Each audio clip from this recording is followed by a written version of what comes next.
नमस्कार, news for nation देख रहे हैं आप। आपके साथ मैं हूं ऋचा शर्मा। नेता प्रतिपक्ष तेजस्वी यादव को उम्मीद थी कि इस बार बिहार का मुखिया वही बनेंगे।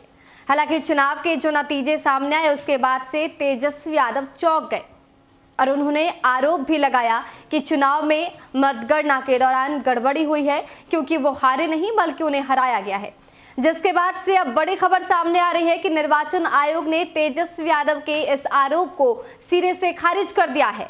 निर्वाचन आयोग की तरफ से कहा गया है कि चुनाव के दौरान मतगणना के दौरान जो वीवीपैट में से जांच की गई उसमें पाया गया है कि उस दौरान कोई भी गड़बड़ी नहीं की गई, यानी कि पूरी तरीके से जो चेकिंग हुई और जो मतगणना हुई वो बिल्कुल स्पष्ट है। तो जिस तरीके से चुनाव आयोग ने तेजस्वी यादव को जवाब दिया, ऐसे में अब ये साफ है कि सिरे से तेजस्वी यादव का जो आरोप चुनाव आयोग को लेकर लगाया गया था वो खारिज हो चुका है। बिहार विधानसभा चुनाव में वोटों की गिनती में गड़बड़ी के विपक्ष के आरोपों को निर्वाचन आयोग ने खारिज कर दिया है। आयोग ने कहा है कि वोट डालने के बाद निकली पर्ची यानी कि वीवीपैट की जांच में पाया गया है कि किसी तरह की कोई भी गड़बड़ी या फिर धांधली नहीं हुई है। दरअसल नतीजे आने के बाद नेता प्रतिपक्ष तेजस्वी यादव समेत विपक्ष के कई नेताओं और प्रत्याशियों ने चुनाव में धांधली का आरोप लगाया था, जिसके बाद से आयोग ने अलग से एक टीम भेजकर शिकायतों की जांच कराई।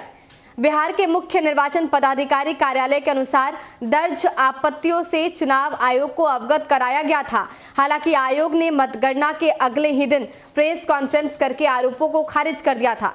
उसके बाद भी एक अलग टीम बनाकर आयोग ने वीवीपैट यानी कि voter verified paper audit trail की 1215 पर्चियों की जांच कराई।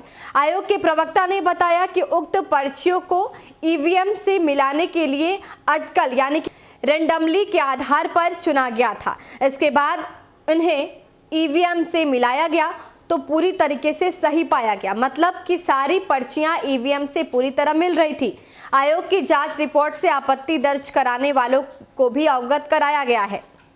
आपको बता दें कि आरजेडी ने महागठबंधन के 19 प्रत्याशियों की सूची सौंपकर मतगणना में गड़बड़ी का आरोप लगाया था। ये ऐसे प्रत्याशी हैं जिन्हें कम वोटों से हार का सामना करना पड़ा है।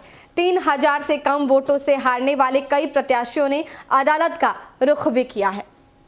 तो चुनाव के नतीजे आने के बाद से लगातार तेजस्वी यादव सरकार पर तो हमला कर ही रहे थे, लेकिन उसके साथ वो ये भी कह रहे थे कि चुनाव में गड़बड़ी हुई है और उनकी पार्टी हारी नहीं है बल्कि उन्हें हराया गया है। और जिसके बाद से उन्होंने अपने सभी कार्यकर्ता और जो नेता जो प्रत्याशी मैदान में उतरे थे उनको उन्होंने निर्देश दिया कि आप अपनी तरफ से हाईकोर्ट में जाकर अपील कर सकते हैं। जिसके बाद से कमोबेश सभी नेताओं ने हाईकोर्ट का दरवाजा भी खटखटाया, लेकिन अब निर्वाचन आयोग की तरफ से इस आरोप को खारिज कर दिया गया है। निर्वाचन आयोग ने स्पष्ट रूप से कह दिया है कि हमने जांच की, कमेटी बिठाकर ये जांच की गई और जिसमें पाया गया है कि चुनाव के दौरान कोई भी गड़बड़ी नहीं हुई थी। यानी कि तेजस्वी यादव के आरोपों का जवाब अब निर्वाचन आयोग की तरफ से तो मिल गया है, लेकिन देखना होगा कि तेजस्वी यादव इससे संतुष्ट होते हैं या फिर आगे उनकी अगली कोई नई रणनीति होती है। फिलहाल के लिए इतना ही। बने रहे हमारे साथ और देखते रहे न्यूज़ फॉर नेशन। नमस्कार।